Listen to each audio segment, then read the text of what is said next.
అక్క ఇది వక్ఫ్ బోర్డు అంటే ఏంటి? దాని మళ్ళీ ఉపయోగం నష్టాలు ఏమున్నాయి? అసలుకి వక్ఫ్ బోర్డ్ అంటే సరే ఇండిపెండెన్స్ రాకముందు మనకు స్వాతంత్రం రాకముందుది వదిలేద్దాం, స్వాతంత్రం వచ్చిన తర్వాత చెప్తా. నెహ్రూ తాత ఉన్నాడు, జవహర్లాల్ నెహ్రూ. అయితే తను ఏం చేసిందంటే మన దేశంలో నుంచి పార్టీషన్ అయింది కదా, విభజించబడింది. ముస్లిమ్స్ అందరూ పాకిస్తాన్ కి ఉండి పాకిస్తాన్ లో ఉన్న హిందూస్ అందరూ ఇండియాకి రండి అని అప్పట్లో వచ్చింది 1947. ఆ టైంలో ఏం చేసిందంటే మన దేశంలో ఉన్న ముస్లిమ్స్ కొంతమంది వెళ్ళిపోయిండ్రు, కానీ వాళ్ళ జాగా అంటే వాళ్ళ స్థలాలు అవన్నీ అయితే ఇక్కడ ఉండిపోయాయి. అయితే ఇంకా కొంతమంది ముస్లిమ్స్ ఈడనే ఉన్నారు మన కోసం అని చెప్పి, లేదు మాకు ఇదే దేశం కావాలని కూడా కొంతమంది ఉన్నారు ప్రేమతోటి. అయితే అప్పుడు 1954 జవహర్లాల్ నెహ్రూ తాత ఏం చేసిండంటే, మీరందరు ఇక్కడ ఉన్న వాళ్ళకి కూడా రక్షణ కలిగిస్తాం, మేమందరం మీరు ఇక్కడ ఉన్న వాళ్ళందరూ కూడా సురక్షితంగా ఉండాలి కాబట్టి ఎవరైతే ఇక్కడ వదిలేసి పోయినరో భూములు, అవన్నీ భూములన్నీ ఒక వక్ఫ్ బోర్డ్ అనే ఒక బోర్డు సంస్థ పెట్టి దాని కింద ఉంటది. ఇక్కడ ఉన్న మైనారిటీలకు ఏదన్నా అంటే ముస్లిమ్స్ కి ఏదన్నా ఆపద ఉన్నా ఏదన్నా ఉంటే ఆ అవసరాలన్నీ ఈ బోర్డు భూమిలు తీరుస్తుంది అని చెప్పిండు.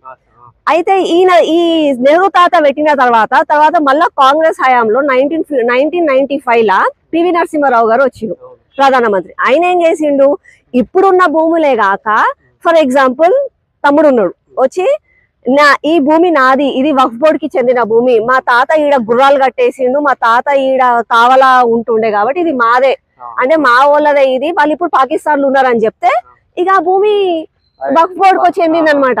అంటే రేపు ఫర్ ఎగ్జాంపుల్ తమ్ముడు వస్తాడు, తర్వాత 2013 లో పివి నరసింహారావు ఏం చేసిండంటే, ఎవరన్నా సరే ఇది మా భూమి అని వక్ఫ్ బోర్డ్ అని అంటే దాన్ని ఎవరు అనలే.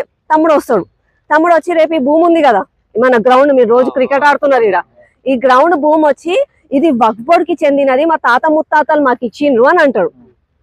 నువ్వు పోయి నీకు ఎట్లా వచ్చింది ఈ భూమి అని అడగలేవు, నీకు ఈ భూమి ఎవరు ఇచ్చిందని అడగలేవు, ఈ భూమి ఎవరిది అని అంటే నీదని నువ్వు చెప్తావు, నువ్వు కనీసం కోర్టుకి పోయి కూడా క్వశ్చన్ చేయలేవు. అట్లాంటి లా ఉంది.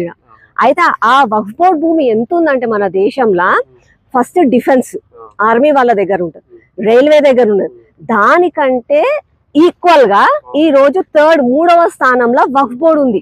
అంటే 9,000 కోట్ల ఎకరాల ఆస్తి వాళ్ళ దగ్గర ఉంది. మళ్ళీ అట్లాంటప్పుడు ముస్లిమ్స్ ఎందుకు ఇంకా పేదవాళ్ళు ఉన్నారు? మీరు ఒక్కసారి గమనించండి, ఓల్డ్ సిటీ సైడో పాడిషరీ సైడో పోతే మెకానిక్లు వాళ్ళే, పండ్ల బండ్లలో వాళ్ళే, కూరగాయల బండ్లలో వాళ్ళే, అంటే పాపం వాళ్ళేమో లేబర్ లాగా బతుకుతున్నారు. ఒక్కొక్కరి ఇంట్లోనేమో 8 మంది పిల్లలు 9 మంది పిల్లలు ఉంటారు, వాళ్ళకి సొంతం ఇండ్లు లేవు, మురికిలు ఉన్నారు వాళ్ళు. మళ్ళా కానీ అయినా కూడా నీ దగ్గర ఇన్ని వేల కోట్ల ఆస్తి ఎందుకు ఉంది ఇన్ని సంవత్సరాల నుంచి, నువ్వేం చేస్తున్నావు? అందుకని చెప్పి నరేంద్ర మోదీ గారు ఏం చేసిందంటే దాన్ని